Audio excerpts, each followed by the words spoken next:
Jeg takker dig for at være den, du er i min klub, i mit liv, og at du med alt, du har, passer på de ting, jeg elsker mest med din kærlighed. Tak.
Kom. Ja. Stå.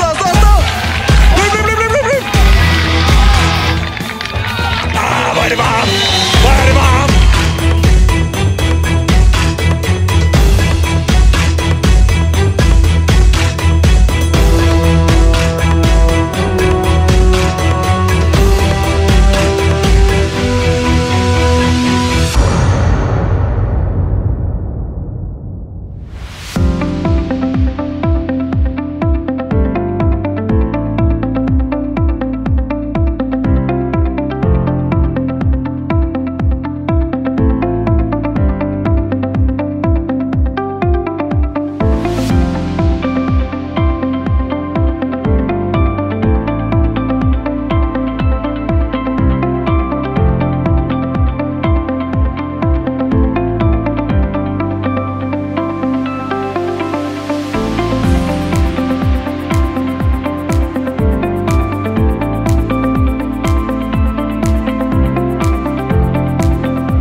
Mogens Award, den gives til en person, der udmærker sig i frivillighedens tegn. Altså, og det er en ret stor ting for mig at hylde frivilligheden.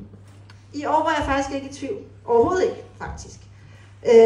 Den her person, der skal have awarden i år, har været på min radar længe. Og Mogens Awarden går også til en person, der ligesom mig selv er drevet ind i klubben på grund af, at vi har familiemedlemmer, der har en kæmpe kærlighed til den her sport og til vores klub. Den her person kom således lidt snigende ind i klubben fra sidelinjen, hvor personen trods sit, det er mærkeligt at sige personen hele tiden, men sådan er det, når det skal være en hemmelighed, ikke? Hvor personen trods sit enorme engagement har formået ydmygt at blive i baggrunden. Altid lidt usynlig, altid lidt forsigtig. Denne person søger aldrig opmærksomhed eller anerkendelse, men arbejder som den tavse ninja i baggrunden for at støtte alle dem, der har et behov. Det betyder så meget for vores ældste medlemmer i OAKS, at sammenholdet det vandes og gødes. Familiefølelsen forstærkes. Og det siver faktisk hele vejen ned igennem resten af klubben. Det starter selvfølgelig med jer 19-spillere, og så hele vejen ned til vores yngste spillere også. Det er en følelse af at være en del af noget større. Det er noget, der er trygt. Så udover at denne her person fortjener så meget anerkendelse og den største taknemmelighed, ikke kun for mig, men for alle andre i OAKS, så vil jeg også gerne ydmygt takke hele familien bag. For der er ikke nogen OAKS og dedikation til OAKS, uden man har familie med. Denne person er i øvrigt også ung med de unge, vores Instagram director. Der bages altid kage til klubben, hvis det efterspørges, og i det hele taget er denne her person meget givende og meget generøs. Denne persons handlinger viser os, at det at give til andre ikke handler om at blive anerkendt af andre, men om at gøre en forskel i andres liv. Personen minder os om, at vi alle har evnen til at bidrage hertil på vores egen måde. Jeg har kæmpe respekt og taknemmelighed for det, denne person gør og giver sig selv til vores klub. Og nu trækker jeg lige vejret. Det er en kæmpe glæde for mig i år at give årets Mogens Award til Sille.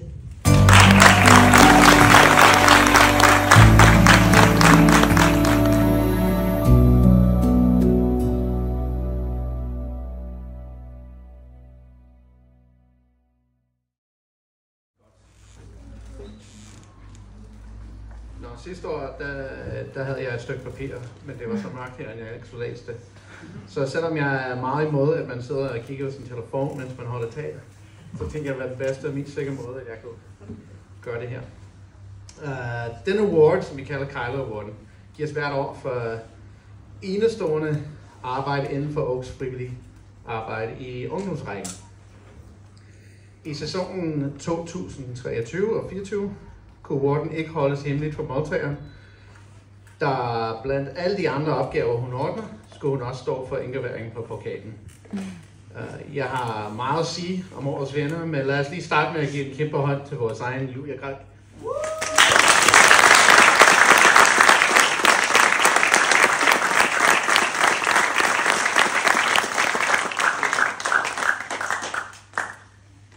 Ja, det er med stor glæde, at vi endelig hylder dig her i dag, Præsident Julie. Præsident var titlen, som Aaron døbte dig inden hans opstart i OAKS for nogle år siden. Men han lærte hurtigt, at du passer mig ind som klubbens powerman. Du starter som hjælp som frivillig mor, men du som mange andre opdagede, hvor specielt OAKS er, og hvad den kan gøre for mange. Og du så dig selv som klar til formandens stilling. Det kom i en tid, hvor meget brug for fokus på ungdomsudvikling i OAKS, og vi er nu i dag kendt som Danmarks bedste i det område. Og det er ikke den eneste grund til, at du står her, Julia, men det er en stor en. Og jeg tænker, vi skal lige give en klapsalve for det.